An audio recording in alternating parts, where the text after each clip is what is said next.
अजय भाई कोई बात नहीं, अजय भाई थोड़ा रेडी जी सारे आपके लिए भिजवाया मैंने। नीच भाई रेडी है? रेडी है, बोलो। हाँ जी समझिए, बोलो। मेरा नाम सुमन कदम है, शिमला से हूँ मैं, कुसुमती से, और मैं ह्यूमन राइट एक्टिविस्ट हूँ लास्ट 10 ईयर से। अभी भी मैं लोगों के लिए काम कर रही हूँ और वही मुहिम लेकर मैं जुब्बल कोट खाई आई हूँ। क्या एजेंडा रहेगा चुनाव में उतरने का? एजेंडा बस यही है, लोग समस्याएं दें और हम लोग फैसला ऑन द स्पॉट करेंगे। अभी तक आपने कोई समस्याएं जज ही नहीं की? जज नहीं की मतलब? आप कह रहे हैं कि समस्या देंगे लोग तो उसका समाधान होगा। अभी तक वर्तमान में जो मैंने समस्याएं आपको हैं एजेंडा बताया है कि मेरा एजेंडा ये है। मैंने ये नहीं बताया कि अभी मैंने जज की है कि नहीं की है। एजेंडा मेरा ये है कि लोग समस्याएं दें और हम कोई आश्वासन की राजनीति नहीं करेंगे कि कल हो जाएगा, परसों हो जाएगा, यहाँ जी हो जाएगा। नहीं, हम तभी करेंगे जैसे उनका काम मिलेगा, हम अब उस पर काम करना शुरू कर देंगे। हम लोगों को रिजल्ट देंगे, रिजल्ट ओरिएंटेड हमारी राजनीति होगी। अभी तक भी आप काफी समाज सेवा कर चुके हैं, कुछ ऐसे काम गिनवाए आप जो आपने समाज के लिए किए हैं? बिल्कुल, एक कुसुमती में है एक स्कूल जो छोटा शिमला हमारा आता है, स्कूल है वहाँ पर फीस जैसे सरकारी स्कूल में फीस होती है बहुत नॉमिनल सी होती है, पर वहाँ पर गोरख धंधा चल रहा था। पेरेंट्स से 400 से 500 रुपये लिए जा रहे थे जो कि नहीं लिए जा सकते। मेरे पास ये जब कंप्लेंट आई तो हमने कोई तकरीबन स्कूल के जितने भी स्टूडेंट्स हैं उनके वो पैसे वापस करवाए कि 300-400 रुपए के हिसाब से वो मेरे ख्याल लाखों में बैठ रहे थे। वो हमने तभी के तभी प्रिंसिपल से बात करी और उनको वापस करवाए। सुमन जी, एक सवाल मेरा ये है कि आप समस्याएं शिमला की आप गिना रही है, काम आप शिमला के गिना रही है, चुनाव आप जुब्बल कोटखाई से लड़ सर रही ने है। मेरे से जो पूछा था मैंने उसका जवाब दिया है। उन्होंने कहा इससे पहले आपने काम किया है तो मैंने उसी का जवाब दिया है। जुब्बल कोटखाई से जनता से आप मिली हैं? जी बिल्कुल मिली हूँ। क्या जनता के बीच जाने के बाद आपने क्या क्या देखा है? किस तरह की समस्याओं से जुब्बल कोटखाई इस वक्त जूझ रहा है, आपको क्या लगता है? बहुत जूझ रहा है। जैसे पहले तो ये सेब वाले लोगों का प्रदेश वो है, विधानसभा है ये। यहाँ पर बागबानों की बड़ी समस्या है कि उनको पेमेंट नहीं मिलती है टाइम से, कि जैसे उन्होंने दिया तो उनको 3-3 महीने के चेक दिए जाते हैं।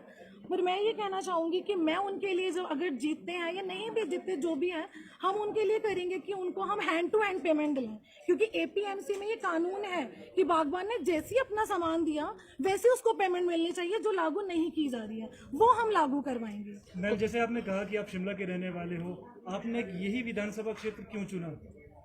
ये भी शिमला का ही पार्ट है। जैसे अगर मान लीजिए मैं शिमला में रहती शिमला हूँ, में ऑलरेडी मैम शिमला ग्रामीण, कसुमती और शिमला शहरी 3 विधानसभा चुनाव क्षेत्र हैं। जी, तो आपने जुब्बल कोटखाई की ओर ही रुख क्यों किया? वहाँ इलेक्शन नहीं आए थे अभी। इलेक्शन यहाँ आए हैं तो यहाँ से लड़ रहे हैं। अब मैं कोई इलेक्शन कमीशन तो हूँ नहीं, या मेरी कोई बहुत ज़्यादा वो तो है नहीं मैं कहूँ जी वहाँ के सिटिंग एमएलए को आप प्लीज़ सस्पेंड करिए, कुछ उतारिए, क्योंकि मुझे चुनाव लड़ना है, ऐसा नहीं है। क्योंकि मेरे को यहाँ पे अनाउंस हुए तो मैं यहाँ चली आई, सुमन जी, और मैं यहीं रहूंगी जब तक मैं जीतूंगी नहीं। सुमन जी, एक सवाल ये भी है कि आप कह रही हैं कि आप बागवानों के मुद्दों पे आप बात करेंगी, बागवानों के बारे में आप बात करेंगी। चुनाव जब अनाउंस हुआ था उससे काफी समय पहले से आप एक्टिव थी, तो फिर जब बागवान सड़कों पर था, जब बागवान धरने कर रहा था, जब किसान संयुक्त मंच धरने कर रहा था, उस वक्त आप तो कहीं नजर नहीं आई।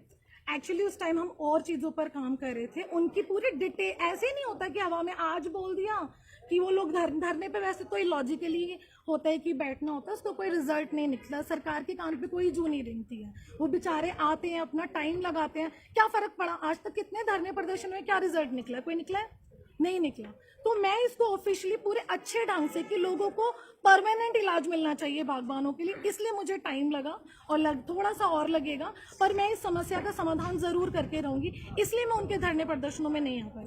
मैम, दिग्गजों की इन लड़ाई में एक आजाद प्रत्याशी, महिला आजाद प्रत्याशी के तौर पर आप कितना देखते हैं कि आप क्या इम्पैक्ट डाल पाएंगे इस इलेक्शन पे? मुझे ऐसा लगता है जो मैं राजनीति लेकर आई हूँ उसका कोई कंपटीशन नहीं है, क्योंकि मेरी राजनीति आश्वासनों की राजनीति नहीं है। मैं कह रही हूँ कि आप समस्या दीजिए, आप समस्या जब तक हम सॉल्व नहीं करेंगे आगे कैसे बढ़ सकते हैं? तो जब अगर मैं मान लीजिए अगर मैं किसी के घर गई, उसकी कोई समस्या है और मैंने सॉल्व कर दी, तो मुझे नहीं लगता मुझे उसे दोबारा वोट मांगने की जरूरत पड़ेगी, उसके वहाँ कैंपेन करने जाने की। मैं लोगों का दिल जीतना चाहती हूँ, तो मुझे नहीं लगता यहाँ कोई हमारा कोई कंपटीशन है। चाहे कितने भी दिग्गज हो, मुझे नहीं लगता। दिग्गज तो दिल्ली सरकार, वहाँ पे दिल्ली में भी थे वहाँ पे भी दिग्गजों का हटाया गया है, सुपड़ा साफ किया गया है और एक अच्छी सरकार बनाई गई है। तो वैसा ही कुछ सरकार हम लोग यहाँ पर भी एक विधायक बनने की कोशिश करना चाहेंगे कि एक अच्छा साफ छवि वाला और लोगों की समस्या को सुनकर उनको सॉल्व करने वाला एक विधायक मैं जुब्बल कोटखाई को देना चाहती जी, हूँ। जनता की तरफ से किस तरह का सहयोग आपको मिल रहा है, क्योंकि आखिरी फैसला तो जनता के हाथों में है। वो तो जनता बताएगी, पर अच्छा सहयोग मिल रहा है मुझे अभी आपका तक। कैंपेन किस तरह का रहने वाला है, क्योंकि बेसिकली आप इस क्षेत्र से संबंध नहीं रखती है, लेकिन जो यहाँ पर कैंडिडेट्स खड़े हुए वो इसी क्षेत्र से है, तो एक टफ कंपटीशन आपके लिए रहने वाला है। नहीं, मेरी हाथ जोड़कर कैंपेन करने वाली राजनीति नहीं है कि मेरा कैंपेन हाथ जोड़कर बस निकले, ध्यान रखिएगा जी, वो नहीं है मेरा कैंपेन। मेरा कैंपेन अभी भी वही रहेगा, मैं डोर टू डोर जाऊंगी, चाहे मुझे दिन में 10 घर करने को मिले, मैं उन्हीं घर में जाकर काम करूंगी जब तक उनकी समस्या सॉल्व नहीं हो जाएगी। सुमन जी, निर्दलीय प्रत्याशी जब भी चुनाव लड़ते हैं, जीत कर जब आते हैं, मान लीजिए आप भी चुनाव जीत गई, चुनाव जीतने के बाद फिर सरकार में जो है सम्मिलित हो जाते हैं, आपका कोई ऐसा इरादा है? ऐसा तो कोई इरादा नहीं है अभी। तो बिना सरकार के फिर विकास कैसे होगा? वो करके दिखाएंगे हम कि एक आम, मैं ये नहीं कहती कि एक वकील में या एक पुलिस वाले में या एक IAS में बहुत पावर होती, कॉमन मैन में भी बहुत ताकत होती है। हमारा कानून बहुत अच्छा है और मैं उस कॉमन मैन की तरह ही काम करके दिखाऊंगी, कानून के थ्रू काम करूंगी और करके दिखाऊंगी कि बिना सरकार में रहे भी काम किए जा सकते हैं। धन्यवाद मैम। जी धन्यवाद। Thank you.